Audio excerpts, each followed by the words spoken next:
नमस्कार, मैं हूं दीपक और आप देख रहे हैं डीएसके टॉक्स 2.0। इससे पहले कि मैं वीडियो आगे बढ़ाऊं उसके पहले आपसे हाथ जोड़ के माफ़ी चाहूँगा क्योंकि कल आपने इंतज़ार किया होगा, लेकिन मैं इतना बिज़ी हो गया, एक बहुत ही इंपॉर्टेंट काम आ गया था जिस चक्कर में ऐसी भाग-दौड़ हुई कि भाई साहब वीडियो बनाने का टाइम ही नहीं मिला। जबकि एक्चुअली में मैं वीडियो बनाने के लिए बहुत ज़्यादा उत्सुक था क्योंकि संडे वीकेंड का वार एपिसोड जो कि बहुत ही लपड़-झंडिस होता है, लेकिन यहाँ पर सलमान खान ने बहुत अच्छे तरीके से तान्या मित्तल और उसके जो दावे थे ना कि उसका वार्डरोब एरिया पहले 2500 स्क्वायर फीट, 5000 फीट, 10,000, ये जो मल्टीप्लिकेशन हो रहा है, इसके ऊपर तान्या मित्तल को सलमान खान ने अच्छे से रोस्ट करा कि तान्या मित्तल, तुम्हें तो पता होगा मैं सिंधिया स्कूल ग्वालियर से पढ़ा हूं, और ना सिर्फ ग्वालियर बल्कि भिंड, मुरैना या फिर शिवपुरी तक ऐसे बहुत सारे लोग हैं जो कि मुझे जानते पहचानते हैं। इन शॉर्ट सलमान खान यहाँ पर एक बात का इशारा कर रहे थे कि तान्या तुम्हारी फैकम फाकी बहुत हो चुकी है, अब बस कर दो, अब थम जाओ। इससे पहले कि मैं अपना सार्काज़म वाला अंदाज छोड़ करके सीधी बात नो बकवास वाले मोड में आऊं बुलडोजर लेकर के, लेकिन जैसा कि हम सब पिछले 80-90 दिनों से देख रहे हैं कि तान्या मित्तल इतनी ढीठ, इतनी बेशर्म, इतनी मक्कार है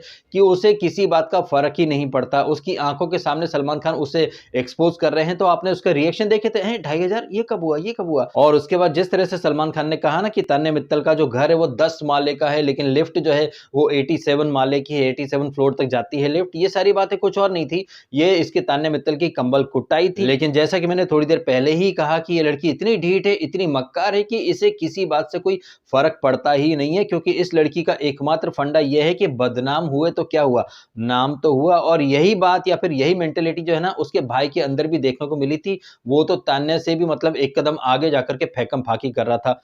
वैसे तान्या मित्तल और उसके भाई की फेकम फाकी से ना मुझे तान्या मित्तल का एक पॉडकास्ट याद आया जहां पर तान्या मित्तल ने बड़ी बड़ी बातें कर दी थी। ये जो पॉडकास्ट था ना इसकी क्लिप मैंने इंस्टाग्राम पर डाली थी। उस क्लिप के साथ साथ मैंने तान्या मित्तल की जो बिग बॉस में जो बातें हैं ना वो भी मतलब वहां पर ऐड कर दी थी कि कैसे ये लड़की पॉडकास्ट में बोल रही है कि मुझे किसी बड़े एक्टर के साथ काम नहीं करना है, करण जौहर, संजय लीला भंसाली, इनके साथ तो हर कोई काम करना चाहता है, मेरा लाइफ का उद्देश्य कुछ और है। कौन है वो पॉडकास्ट लेने वाला, शायद प्रयाग नाम है या फिर कुछ ऐसा ही नाम है। मेरी लाइफ का उद्देश्य ये नहीं है प्रयाग, मनी और फेम को मैं चेस नहीं करना चाहती हूँ। मैं तो उस डायरेक्टर के साथ काम करना चाहती हूँ जो बहुत ही छोटा हो, जमीन से उठा हो, जिसके साथ कोई बड़ी हीरोइन काम नहीं करना चाहती, मैं तो उसके साथ काम करना चाहूंगी। Oh, really? कट टू अब आ जाइए भाई साहब संडे वीकेंड का बार में, जहां पर कि एकता कपूर आती हैं, अपनी नल्ली सी, फ्रॉड सी, एकदम फर्जी टाइप की एस्ट्रो ऐप का प्रमोशन करती हैं और साथ ही साथ तान्या मित्तल को एक्टिंग का ऑफर देती हैं। इधर ऑफर मिला कि तान्या मित्तल अपने संस्कार, स्पिरिचुअलिटी, अपना हम्बल एटीट्यूड सबको साइड में रख के भाई साहब, वो जैसे बॉबी देओल का गाना है ना, वो सिर पर ग्लास रख के नाचता है बॉबी देओल, उसी अंदाज में यहाँ पर तान्या मित्तल अपनी खोपड़ी के ऊपर बोतल रख के नाच रही है, सबको चिढ़ा रही है। और ये वो लड़की है जिसने कि क्लेम करा था कि मैं किसी बड़े डायरेक्टर के साथ काम नहीं करूंगी, मैं तो छोटे स्ट्रगलिंग डायरेक्टर के साथ काम करना चाहूंगी। ये जो क्लेम है ना तान्या मित्तल का, ये वैसा ही क्लेम है जो कि इसने पहले भी करा था कि मैं किसी अमीर लड़के से शादी नहीं करूंगी, मैं तो किसी बेरोजगार से भी शादी कर सकती हूँ क्योंकि मेरी मम्मी ने, मेरे पापा ने मुझे ये सब सिखाया है, आदर्श लड़की के तौर पर मुझे बड़ा किया है, मुझे खाना बनाना वगैरह सब आता है। लेकिन यही लड़की बिग बॉस में आकर के क्या बोली कि भाई खाना बनाना कोई एम्पावरमेंट नहीं होता है, मेरी मम्मी ने मुझे नहीं सिखाया, मेरी मम्मी से आज तक कभी गरम गोल रोटी नहीं बनी है, मैं नहीं बनाती किचन में, मैं क्यों अपने हाथ काटूं, मैं नहीं करूंगी ये सब। पॉडकास्ट में बोल करके आई कुछ और, लेकिन बिग बॉस के अंदर दिखा रही है कुछ और ये लड़की जो कि पॉडकास्ट में क्लेम करके आई थी कि किसी गरीब बेरोजगार से शादी कर लेगी, लेकिन बिग बॉस में क्या बोली, मुझे तो विधायक चाहिए भाई साहब। तो ये लड़की कितनी फ्रॉड है, कितनी ढोंगी है, कितनी मक्कार है, कितनी मादर। ये सारी बातें देखकर आप अच्छे से समझ सकते हैं कि तान्या मित्तल कितनी ढोंगी, कितनी महामक्कार और कितनी बड़ी वाली फ्रॉड लड़की है। और इस लड़की से ज्यादा गुस्सा मुझे उन मादरचोदों पर आ रहा है जिन्होंने अपने पॉडकास्ट में बुला करके इस गर्दुल्ली लड़की को वायरल करा, और ऐसा वायरल करा कि ये गर्दुल्ली नालायक लड़की जो है वो बिग बॉस के घर तक आ गई। और बिग बॉस में बीते 80 दिनों से 90 दिनों से ये लड़की सिर्फ और सिर्फ एक्टिंग कर रही थी। और आयरनी देखिए मित्रों कि ये लड़की जो कि खुद डे 1 से एक्टिंग कर रही थी, कल रात के एपिसोड में कन्फेशन रूम में जब नॉमिनेशन का ड्रामा चल रहा था तो वहां पर ये लड़की क्या बोलती है कि मैं अशनूर को नॉमिनेट करना चाहूंगी क्योंकि अब वो एक्टिंग कर रही है, क्योंकि बीते 80 दिनों से ना बड़ी क्यूट और इनोसेंट बन रही थी, लेकिन जैसे ही उसके पापा आए वो सडनली उसका कैरेक्टर बदल गया है। पता नहीं शायद वो पहले रोल प्ले कर रही थी या अब कर रही है, इस तरह की बातें कर रही है वो तान्या मित्तल जो कि खुद 90 दिनों से एक्टिंग कर रही है। ये तान्या मित्तल जो कि कन्फेशन रूम में बड़ी-बड़ी बातें कर रही थी कि अश्नूर का रियल साइड अब बाहर आया है। लेकिन ये बातें करने वाली तान्या मित्तल खुद कैसे अपनी असली साइड दिखा रही है। ये तान्या मित्तल जो कि बड़ी हम्बल और बड़ी संस्कारवान बनी घूमती थी, जस्ट बिकॉज़ कि एकता कपूर ने थोड़ा-सा ऑफर क्या दे दिया, भाई साहब ये लड़की तो ऐसे बौखला रही है। और इन सारी चक्करों में ये लड़की एक और चीज़ आपके सामने रख रही है, और वो जो चीज़ है ना, उसके बारे में पहले ही कई बार मैं बातें रख चुका हूँ आपके सामने, और वो बात कुछ और नहीं है, वो बात है इसकी स्पिरिचुअलिटी या फिर संस्कार या फिर राम, राम, राम, राम, राम। जब भी इस लड़की की पोल पट्टी खुलती है, इस लड़की का झूठ पकड़ाता है, तो पट्ट से ही लड़की कैमरा देखती है और मम्मा मम्मा करने के बाद राम राम राम राम। लेकिन जैसे ही इस लड़की को थोड़ा सा पंप मिलता है या फिर थोड़ा सा इसके फेवर में सारी चीजें जाती हैं, पट्ट से ये राम नाम भूल जाती है और कैमरे के आगे नौटंकी करना शुरू कर देती है। और इस तरह की हरकतें करके ये लड़की कुछ और नहीं कर रही है, बल्कि खुद ही खुद को एक्सपोज कर रही है। कहीं ऐसा ना हो जाए कि अगले वीकेंड का बार में सलमान खान आए और एकता कपूर आए और बोले कि भैया हमसे गलती हो गई थी, हम तो प्रैंक कर रहे थे, तान्या हम तो तुम्हारे साथ प्रैंक कर रहे थे। अगर ऐसा हो जाएगा भाई साहब तो देखने में बहुत मजा आएगा। ये लड़की भूल चुकी है कि इसके साथ साथ अमाल मलिक को भी ऑफर दिया है एकता कपूर ने, लेकिन अमाल मलिक के ऊपर उस बात का कोई असर नहीं हुआ है। और यहीं पर पता चलता है, वो जो एक शेर है ना कि जो खानदानी रईस हैं वो मिजाज रखते हैं नर्म अपना, तुम्हारा लहजा बता रहा है तुम्हारी दौलत नहीं नहीं है। ये लड़की जो कि खुद को बड़े संस्कार और स्पिरिचुअल बोलती थी, कैसे एक छोटे से ऑफर ने इस लड़की की असलियत जो है वो दुनिया के सामने ला करके रख दी है। ये लड़की जो कि कुनिका के इविक्शन के टाइम पर या उससे थोड़ा पहले बड़ी बड़ी बातें कर रही थी कि अमाल क्या है, कभी विनर नहीं बन सकता, बड़ी-बड़ी बातें कर रही थी। लेकिन यही लड़की कल रात के एपिसोड में कुनिका जी के इविक्शन के बाद अमाल और ये फरहाना बैठ करके जब बात कर रहे थे कल के एपिसोड में, जहां पर फरहाना अमाल को कहीं न कहीं इन्फ्लुएंस कर रही थी मालती के खिलाफ, वहीं पर थोड़ी देर के बाद अमाल मलिक और तान्या बातचीत करते हैं, जहां पर ये तान्या जो कि एक दिन पहले अमाल के खिलाफ बातें कर रही थी, यहां पर अमाल से बोल रही है कि अमाल you can be a winner, तू बस अपने गुस्से पर थोड़ा सा काम कर ले, तू विनर बन सकता है। एक दिन पहले अमाल में कोई विनर क्वालिटी नहीं है, एक दो वीक पहले अमाल ने क्या किया है, अमाल ने क्या उखाड़ा है, अमाल अगर विनर बन भी गया तो वो इंस्पायरिंग है क्या कहीं से कहीं तक। लेकिन यही लड़की कल रात के एपिसोड में कितनी बेशर्मी से अमाल के साथ आकर के बैठती है, बातचीत करती है, और अमाल एक बार फिर से साबित कर देता है कि वो एक्चुअली में कान का कच्चा है। ना सिर्फ कान का कच्चा है बल्कि एक्चुअली में अमाल मलिक एक सोर लूजर भी है, क्योंकि जिस तरह से अमाल मलिक यहाँ पर प्रणीत से बातचीत करने की कोशिश करता है, ये बातचीत धीरे धीरे आर्ग्यूमेंट में बदल जाती है। और आर्ग्यूमेंट भी किस बात के ऊपर भाई साहब, उस बात के ऊपर जो कि सैटरडे वीकेंड का बार में हुई थी, जहां पर कि सारे कंटेस्टेंट एक दूसरे को सोर लूजर बोल रहे थे। लेकिन जहां बाकी सारे कंटेस्टेंट उस बात से मूव ऑन कर गए, बट अमाल मलिक की गाड़ी अभी भी उस एक शब्द सोर लूजर के ऊपर अटकी हुई है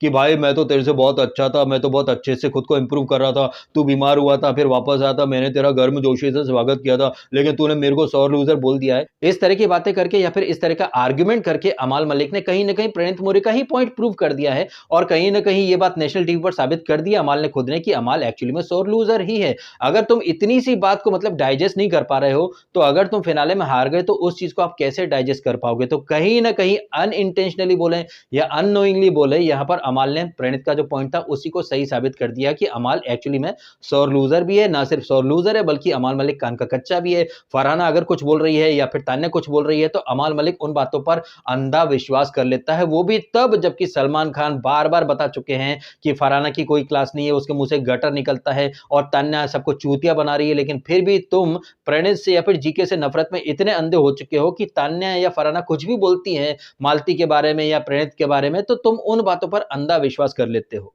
ना सिर्फ तान्या फरहाना बल्कि शहबाज फटेला भी अगर कुछ भी बोल देता है तो अमाल मलिक उन बातों पर अंधा यकीन कर लेता है। लेकिन इसी अमाल मलिक को सलमान खान डंके की चोट पर थोड़ी बुद्धि देना चाहते हैं, उसे समझाना चाहते हैं कि तू कहां गलत है कहां सही है। अमाल मलिक उन चीजों को भाई बिल्कुल भी नहीं समझता है, इनफैक्ट उल्टी तरीके से बातों को लेने की कोशिश करता है। अरे मैं अच्छा बन रहा था तो इन लोगों को अच्छा ही पसंद नहीं आ रही है, अरे वो चाहते हैं कि मैं जीके से लड़ू प्रणीत से लड़ू तो ठीक है, अभी मैं तो फिर ठीक है, अभी मैं भस्मासुर वाला तेवर लेकर के आता हूँ, तूफान वाला तेवर। अब चूतिए के बच्चे, वो तो उससे ये नहीं कह रहे कि तू जाकर के जीके या प्रणीत से लड़, वो ये कहना चाह रहे हैं कि जो चीज जहां पर गलत लग रही है या तुझे लग रहा है कि गलत है, तो वहीं ऑन द स्पॉट उन चीजों को दूध का दूध पानी का पानी वाले अंदाज में क्लियर कर ले। वो ये नहीं कह रहे कि तू जाकर के जीके से लड़ या फिर तू भस्म कर दे या फिर तूफान बन जा। वो सीधे सीधे एक ही बात बोल रहे हैं कि पीठ पीछे बुराई मत कर, तुझे जो बातें खराब लग रही हैं या गलत लग रही हैं, उन चीजों को लोगों के मुंह पर ऑन द स्पॉट क्लियर करने की कोशिश करो।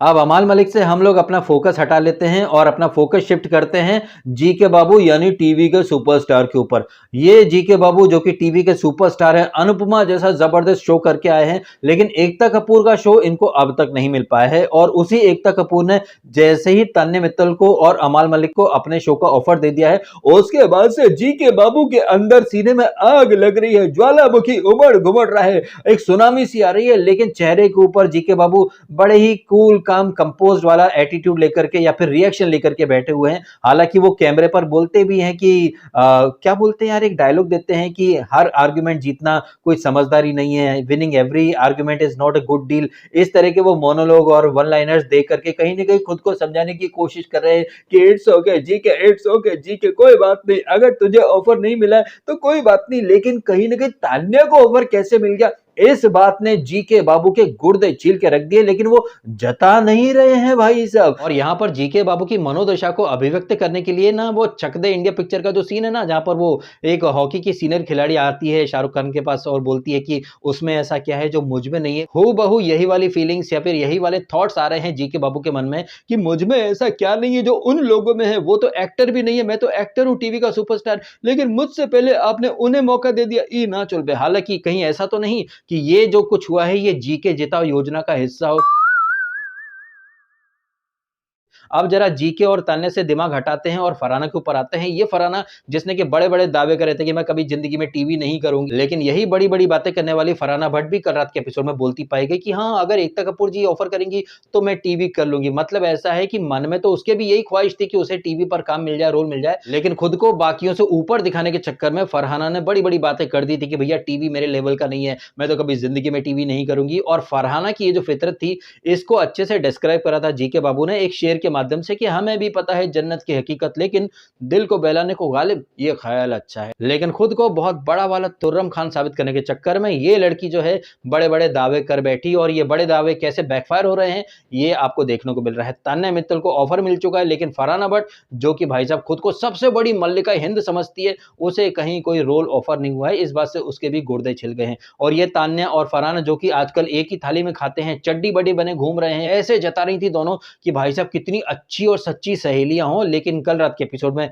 नॉमिनेशन टास्क में ये दोनों ही सो कॉल्ड जो सहेलियां हैं एक दूसरे के पीठ में खंजर भोंक देती हैं, दोनों ही एक दूसरे को नॉमिनेट कर देती हैं। इसी नॉमिनेशन वाली प्रक्रिया के बाद ये मालती चार जो है इसके मुंह पर ये वो जो स्टैंप रहता है उसे लिप्स पर लगाने आती है तान्या मित्तल, जिसके बाद मालती चार थप्पड़ मारने का जेस्चर दिखाती है। हालांकि अच्छे से थप्पड़ जड़ देना था, लेकिन वहां पर मालती खुद को रोक लेती है। जबकि मेरा मानना है कि यहाँ पर मालती को बिल्कुल भी कंट्रोल नहीं करना था, सीधा खींच कर रेपटा देना था, झोपड़ी वाली उड़ी चली जाती। बट यहाँ पर एक चीज़ और शायद आपने नोटिस करी होगी कि जब मालती के लिप्स पर ये स्टैम्प मारने आती है, तो क्या आपको नहीं लगा कि मालती वहाँ पर मेंटली प्रिपेयर्ड थी? क्योंकि तान्या के आने से पहले मालती के सिर के ऊपर सबने वो नॉमिनेशन वाली स्टैम्प लगाई थी, लेकिन जैसे ही तान्या आती है, तो मालती खुद वहाँ पर अपने लिप्स जो है यहाँ पर मुँह बंद करने की वो एक्टिंग करती है या फिर कोशिश करती है कि मैं अपने मुँह को बंद कर लूँ। तो क्या मालती को पहले से पता था कि ये तान्या मित्तल आकर के इसके मुँह पर ही वो स्टैम्प लगाने वाली है? ऐसा मुझे लगा। अब पता नहीं क्यों, लेकिन मुझे ऐसा फ़ील हुआ मालती का जेस्चर देख कर के कि मालती पहले से मेंटली प्रिपेयर्ड थी, और जिस तरह से उसने थप्पड़ मारने का जेस्चर करा है, वहाँ पर ये तान्या मित्तल उस समय तो हँस रही थी, मुँह फाड़ करके अपने खेबड़े जैसे दाँत दिखा रही थी, लेकिन यही तान्या मित्तल बाद में जाकर के थप्पड़ मारा, थप्पड़ मारा, थप्पड़ मारा। अब यार झोपड़ी के थप्पड़ पड़ा भी नहीं था, थप्पड़ पड़ जाता तो पता नहीं कितना बड़ा रंडी रोना करती, लेकिन थप्पड़ पड़ा नहीं है, उस पर भी रंडी रोना कर रही है। और ये जो उसने रंडी रोना करा है ना, ये इसका पैटर्न है, और इस पैटर्न के बारे में पहले भी मैं आपको बता चुका हूँ। एक वो जो लड़के का मीम है ना, वो साइकिल से जा रहा है, अगले टायर में लकड़ी फंसाता है, फिर साइकिल गिर पड़ती है, फिर रोना शुरू कर, ओह लग गई, लग गई, लग गई। तो यहाँ पर लकड़ी फंसाने की शुरुआत तो तूने खुद ने करी थी। तू सीधे-सीधे उसके सिर पर या गाल पर लगा सकती थी ना, लेकिन नहीं, तेरे को तो चूल काट रही है ना, जस्ट बिकॉज़ कि एकता कपूर ने तेरे को ऑफर दे दिया है, तो तू तो हवा में उड़ने लग गई है। और इसी फंडे के तहत तूने वहाँ मालती के लिप्स पर वो स्टैम्प मारने की कोशिश करी। जहां पर कि अमाल मलिक बहुत अच्छा स्टैंड लेता है और तान्या को खरी खोटी सुनाता भी है कि ये जो स्टैम्प है इसमें इंक होती है, इंक में केमिकल होते हैं, वो मुंह में चला जाए तो थोड़ा सा सेंसिटिव हो जा। और ये तान्या मित्तल जो अशनूर को ज्ञान दे रही थी, तूने मेरा टोबुआ वो क्या बियर छुपा दिया था, ओ अशनूर प्लीज भी थोड़ा सा सेंसिटिव हो जाओ। तो अशनूर ने अच्छा जवाब दिया था, ओ माय गॉड सेंसिटिव होने की बात तुम कर रही हो जो कि बॉडी शेमिंग करती है। तो तान्या मित्तल कितनी दोगली भाई साहब, खुद इतनी नेक्स्ट लेवल की इनसेंसिटिव है लेकिन दूसरों को सेंसिटिव होने के लेक्चर बांटती फिरती है। तो यहाँ पर अमाल मलिक काफी अच्छे से इस लड़की को ज्ञान देता है, जवाब देता है। वैसे अमाल मलिक के साथ साथ यहाँ पर फरहाना भट्ट भी इसको तान्या को थोड़ा ज्ञान देती है कि तूने उसके लिप्स पर मुंह पर क्यों लगाया, तू गाल पर सिर पर लगा सकती थी। लेकिन तान्या मित्तल तो इतनी बड़ी ढीठ है कि पूरा नैरेटिव घुमा दिया, थप्पड़ मारा थप्पड़ मारा थप्पड़ मारा, बिग बॉस का घर है, बिग बॉस देख रहे, थप्पड़ मारा। अबे थप्पड़ नहीं तो लात घूंसे खाना डिजर्व करती है। खैर अब तान्या से वापस से फोकस हटाते हैं और अमाल खैर अब इस झोपड़ी वाली तान्या से फोकस को वापस हटाते हैं और बात करते हैं अमाल मलिक की, जिसे कि कल एपिसोड के आखिरी हिस्से में महानता का कीड़ा काट जाता है। अब ये बात अलग है कि ये जो महानता दिखाई थी इसने अमाल ने, इस महानता दिखाने का अमाल को कोई भी इनाम नहीं मिलता है क्योंकि अमाल ने इसको तान्या को, फरहाना को नॉमिनेट नहीं करा, अशनूर को भी नॉमिनेट नहीं करा, लेकिन इन तीनों ही लड़कियों ने अमाल को बराबर नॉमिनेट कर दिया। तो अमाल तुम अच्छा ही करने चले थे भाई, ये अच्छा ही तुम पर ही बैकफायर हो गई है, खासतौर पर तुम्हारे ही लोग तान्या और फरहाना। वो तान्या जो कि एपिसोड की शुरुआत में तुमसे बोल रही थी ना कि अमाल तुम जाकर के कॉन्फ्रेंट करो, मेकर्स ये नहीं बोल रहे कि तुम झगड़ा करो लेकिन कॉन्फ्रेंट करो, अमाल you can win the show. मुंह पर इतनी बड़ी बड़ी बातें लेकिन पीठ पीछे मैं तो अमाल को भी नॉमिनेट करना चाहूंगी बिग बॉस। मैं अपने आप को छोड़ करके सबको नॉमिनेट करूंगी इंक्लूडिंग फरहाना, वो है मेरी सहेली लेकिन है तो एक कॉम्पिटिटर। और लगभग ऐसी ही बातें फरहाना भी आकर के बोलती है कि तान्या मेरी सहेली है तो क्या हुआ, है वो एक कॉम्पिटिटर तो मैं उसको नॉमिनेट करूंगी। भाई ये लोग हैं सखी सहेली जो कि भाई एक ही चम्मच से खाते थे, एक ही थाली से खाते थे। इनके कंपैरिजन में जीके, प्रणीत और अशनूर तो भी डिसेंट हैं क्योंकि डे वन से जो दोस्ती उन्होंने बनाई है उस दोस्ती को वो अब तक निभा रहे हैं। और यही बात फिट होती है शहबाज और अमाल के ऊपर। शहबाज ने अमाल को नॉमिनेट नहीं करा, अमाल ने भी शहबाज को नॉमिनेट नहीं करा, लेकिन तान्या और फरहाना जो कि भाई साहब अच्छाई की मूरत बनते फिरते दूसरों को बोलते कि सब एक्टिंग कर रहे हैं, लेकिन ये लोग कैसे दोस्ती की एक्टिंग कर रहे थे, इस बात का भांडाफोड़ भी कल हो गया। वैसे तान्या और इसकी फरहाना की फर्जी दोस्ती का जो भांडाफोड़ हुआ है उसके साथ साथ ये जो फरहाना है इसकी हाइजीन कितनी अच्छी है, कितनी बकवास है, उस चीज का भी भांडाफोड़ हुआ है। जहां पर कि मालती चेहरा आकर के बोलती है कि टॉयलेट के अंदर कुछ 3-4 टिश्यू पड़े थे, फरहाना ने टिश्यू उठाया डाल दिया लेकिन हाथ नहीं धोए, फिर उन्हीं गंदे हाथों से आकर के चॉपिंग करती है, इस तरह की बातचीत निकलती है। फिर फरहाना वहां पर कलेश काटना शुरू कर देती है और आज रात के एपिसोड में यही फरहाना अब चूंकि नॉमिनेट हो गई ना भाई साहब, अब तो वो हक से कलेश काटेगी, जिसका हमने प्रोमो भी देख लिया, कभी वो अमाल से कभी शहबाज से वो कलेश काट रही है। उसके बाद आप टिकट टू फिनाले वाली एक्टिविटी देखेंगे जहां पर ये तान्या मित्तल जो कि अपने भाई से बात कर रही थी ना कि मैं स्ट्रांग हूं या नहीं हूं, तो उसका भाई उससे भी बड़ा वाला फेंकू। इनफैक्ट ये जो तान्या का जो भाई है ना, इसे तो कल रात के एपिसोड में फरहाना भी फेंकू बोलती है। जब रात को सोते समय फरहाना और तान्या लेटे हैं, बात कर रहे हैं, जहां पर तान्या जो कि भाई साहब एकता कपूर से ऑफर मिलने के बाद अलग ही लेवल के ओवर कॉन्फिडेंस में उड़ रही है, यहां पर बोलती है फरहाना से कि मेरा अम्मू आया था, ये सब बोल करके गया। तब फरहाना बोलती कि तेरा भाई भी बिल्कुल तेरे जैसा है। तान्या बोलती क्या मस्त ना, नहीं तेरी तरह फेंकू।